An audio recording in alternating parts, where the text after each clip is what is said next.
যে কোনো জায়গাটাই আমার সম্পদ, আমি দাঁড়িয়ে পড়লাম এখানে একটা ব্যবসা শুরু করে দিলাম, তাহলে তো সেটা হবে না। ঢাকা সিটি কর্পোরেশনে যে কোনো ব্যবসা যদি আপনি করেন, ঢাকা সিটি কর্পোরেশন অনুমতি লাগবে। একটা ফুটপাতে যে বসে ব্যবসা করবে তাকেও একটা আইনের মাধ্যমে আনতে হবে, একটা শৃঙ্খলার মধ্যে আসতে হবে।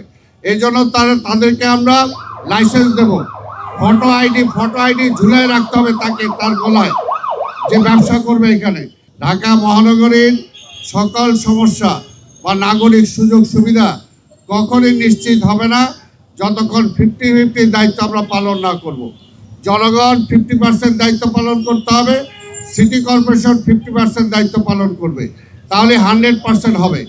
আজকে আমার যে রিক্সাওয়ালা ভাই আছে, আজকে যে আমার ফুটপাতে হকার ভাই যারা আছে, যারা বিভিন্নভাবে কোনো বেকার কাজ করে বেড়াচ্ছেন না, কাজ করছেন না বা কাজের সুযোগ নাই, তারা যদি মনে করে যে কোনো জায়গাটাই আমার সম্পদ, আমি দাঁড়িয়ে পড়লাম এখানে একটা ব্যবসা শুরু করে দিলাম, তাহলে তো সেটা হবে না। তো সেই কারণে আপনাদের মাধ্যমে যেটা আমরা চাই, এটা একটা নিয়ন্ত্রণের মধ্যে আমরা আনতে চাই। ঢাকা সিটি কর্পোরেশনে যে কোনো ব্যবসা যদি আপনি করেন, ঢাকা সিটি কর্পোরেশন অনুমতি লাগবে। এই ব্যাপারটা আপনাদের সহযোগিতা চাই। আপনারা সবাইকে এই ব্যাপারে সচেতনতা গড়ে তুলবেন।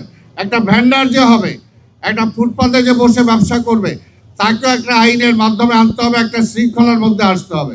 এই জন্য তাদেরকে আমরা লাইসেন্স দেব, ফটো আইডি ঝুলাই রাখতে হবে তাকে, তার গলায়, যে ব্যবসা করবে এখানে। কালার এক্সপার্ট, জর্জ স্যাপ এবং মাইল্ড অন হ্যান্ডস টেকনোলজি সমৃদ্ধ অরিক্স ক্রিস্টাল ওয়াশ আপনার লন্ড্রি এক্সপার্ট। সে যে ব্যবসার মালামাল রাখবে সেখানে লাইসেন্সের নাম্বার থাকতে হবে। এছাড়া কিন্তু আমরা এটা একটা সময় নিচ্ছি, 1 মাস সময় নেব, 1 সপ্তাহের মধ্যে এগুলো জরিপ করতেছে পুলিশ, কারা ঢাকা শহরে ব্যবসা করতে পারবে, কারা করবে না, আমরা তাদেরকে চিহ্নিত করতে চাই এবং এই ব্যাপারে আমরা একটা শৃঙ্খলা আনতে চাই। এই ব্যাপারে যদি সবাই সব কিছু নিয়ে আন্দোলন করি তাহলে তো হবে না। তাহলে আমার দায়িত্বটা আমরা কীভাবে পালন করব? কাজে নাগরিক দায়িত্বটা সবার। এবং এখানে আমি মনে করি এই বিষয়টা আমাদের চোখে আঙ্গুল দিয়ে সাংবাদিক ভাইরা দেখিয়ে দিয়েছেন, ভাই বোনরা, ঠিক তেমনি এখন আপনাদের কারণে আমরা উৎসাহিত হয়ে এই জায়গাটা আমরা পরিষ্কার করে দিলাম। এখন ভবিষ্যতে যাতে এটা আবার পার্মানেন্টলি কেউ দখল না করতে পারে সেই ব্যাপারেও কিন্তু সাংবাদিক ভাই বোনদেরকে খেয়াল রাখতে হবে। এবং আমি প্রত্যেকটা জনগণের সহযোগিতা আশা করি। এখানে ঢাকা মেডিকেল কলেজ, স্বাভাবিকভাবে এখানে দেখেন অপোজিট তাদের বাগানটা কি সুন্দর আছে, রাস্তার ফুটপাথটা যদি আমরা সুন্দর রাখতে পারি, একটা রুগী যখন আসবে যেখানে ডাক্তারের কাছে আসে, যদি পরিবেশটা ভালো পায় তার মনটা কিন্তু এমনি ভালো হয়ে যায়। এই জন্য সব কিছু ডিপেন্ড করে পরিবেশের উপরে। আজকে সামনে চিকনগুনিয়া এবং ডেঙ্গু রোগের প্রভাবের সময় আসতেছে। এখন থেকে আমরা সিটি কর্পোরেশন চেষ্টা করছি, পরিষ্কার পরিচ্ছন্ন অভিযান আমরা কন্টিনিউ চালিয়ে যাচ্ছি।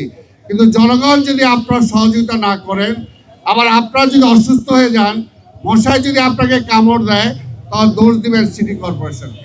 অর্থাৎ আপনার আঙ্গিনা আপনাকে পরিষ্কার রাখতে হবে, আপনার রাস্তা আমাকে পরিষ্কার রাখতে হবে। এই রাস্তা একদিক দিয়ে সিটি কর্পোরেশন পরিষ্কার করে যায়, আরেক দিক দিয়ে এইখানে যে কয়েকজন বসে এখানে খাবার খাইলেন, উচ্ছিষ্ট খাবারটা রাস্তায় ফেলে যাবেন। এই যে এইভাবে প্রত্যেকটা নাগরিক যদি আমরা সচেতন না হই যে একটা শপথ আমরা নেব, রাজপথে কেউ কোনো কিছু ফেলবো না, এইটা শপথ দেন, দেখেন রাজপথ অপরিষ্কার হয় কিনা।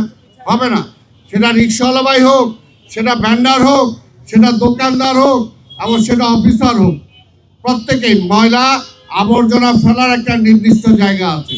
সেই জায়গার আগে আমি আমার হাতে রাখবো, আমার পকেটে রাখবো, আমার গাড়িতে রাখবো, সেখানে যাওয়ার পরে আমি সেটা ফেলবো। দেখেন ঢাকা শহর পরিষ্কার হয় কিনা। শুধুমাত্র সিটি কর্পোরেশনকে আমি দায়ী করবো, আমি তো বললাম 50-50। সিটি কর্পোরেশন 50% করলেও, 50% দায়িত্ব পালন করলেও, আর বাকি 50% যদি জনগণ না করে তাহলে কিন্তু সেটা সম্ভব হবে না।